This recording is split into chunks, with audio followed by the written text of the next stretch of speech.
मां मुझे बहुत प्यार करती थी, ऑब्वियस, पर मैं बहुत जिद्दी था।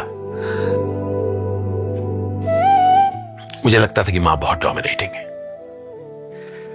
बात बात तो मुझे डांटती थी, इसलिए मां के साथ मैं बहुत झगड़ा करता था। लेकिन जब तक बंबई आई तब तक मां की उम्र काफी हो चुकी थी।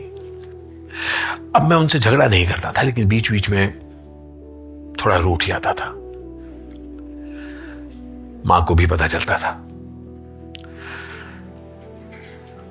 अक्सर कुछ दिन रूठने के बाद जब मैं मां के पास बैठता था, मां मेरे पास होती थी। हम लोग बहुत ज्यादा बात नहीं करते थे, चुप बैठते थे। फिर मैं हल्के से मां के हाथ को पकड़ता था।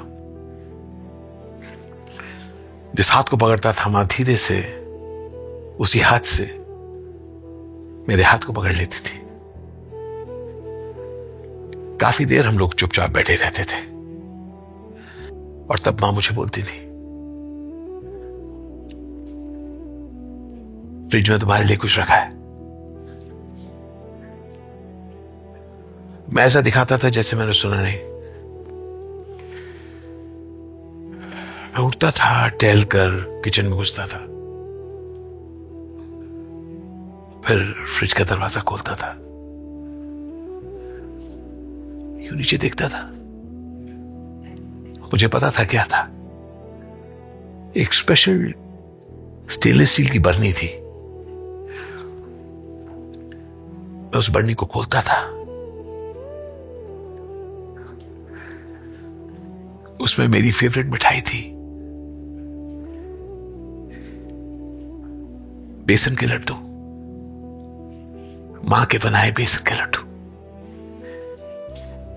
मैं किचन में ही बैठकर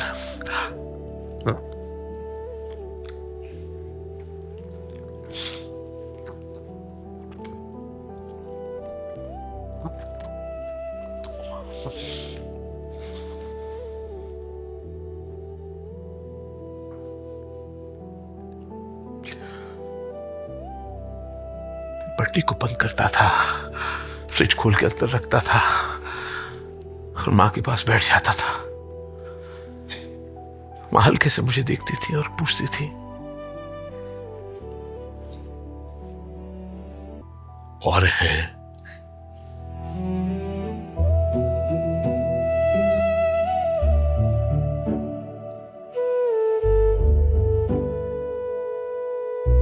पता नहीं क्या बेसन के लड्डू तो और भी कई जगह मैंने खाए हैं, पर वो और भी है, ये कहीं नहीं सुना है यार।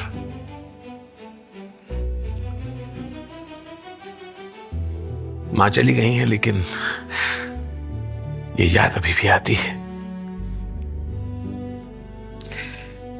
इसलिए मां सिर्फ वो आवाज ही नहीं, मां का एहसास है।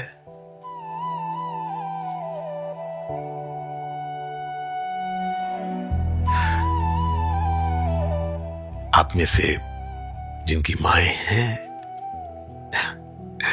उनको एक जप्पी दीजिएगा आज,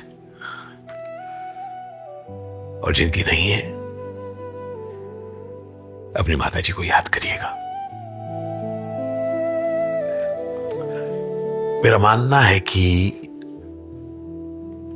मां हम में से किसी से दूर नहीं है, हमेशा पास है, करीब है और बहुत प्यार करती हैं। ये थॉट मां के लिए।